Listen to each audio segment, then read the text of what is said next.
हीरा group के legal associate नुमाइंदों Bhaskar और जानवी ने इल्जाम लगाया कि हीरा ग्रुप के खिलाफ सियासी साजिश हो रही है।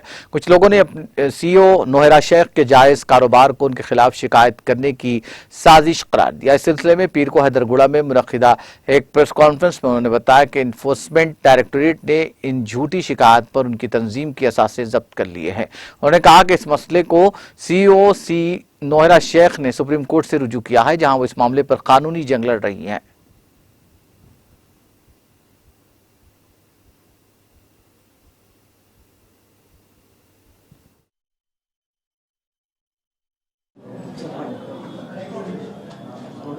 जो भी है ईडी ग्रुप में जो भी प्रॉपर्टीज अटैच कर रहे सो है लीगल नोटिस ऑलरेडी आए सो है।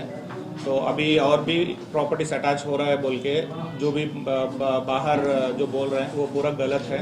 तो अभी कुछ भी प्रॉपर्टीज अटैच नहीं हो रहा है और जो बाहर गलत इल्ज़ाम जो भी लगा हुए हमारे सीईओ पे वो गलत है बोल के हम बोलना चाह रहे हैं मीडिया की तरफ से। सर ये अभी रिसेंटली बहुत लोग एलिगेशंस लगा रहे हो कि बाहर अभी और ईडी में अटैच हो रहा है प्रॉपर्टीज और अटैच हुए सो है, तो ऐसे बोल के बहुत बोल रहे हैं। सुप्रीम कोर्ट में भी ऑलरेडी आपको ये सो है, वो लीगल नोटिस में भी क्लियरली मेंशन है जो भी ईडी से अटैच हुए सो प्रॉपर्टीज को पूरा निकाल लेना बोल के सुप्रीम कोर्ट लगाए सो है।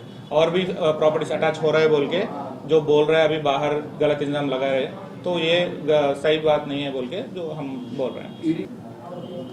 ईडी की राइट मतलब ईडी की राइट तो हुई, मगर उसमें वो लेके और ज़्यादा प्रॉपर्टीज अटैच कर रहा है बोल के जो गलत इल्ज़ाम लगा रहे हैं और भी प्रॉपर्टीज लगाते हैं बोल के भी जो बोल रहे हैं वो गलत है।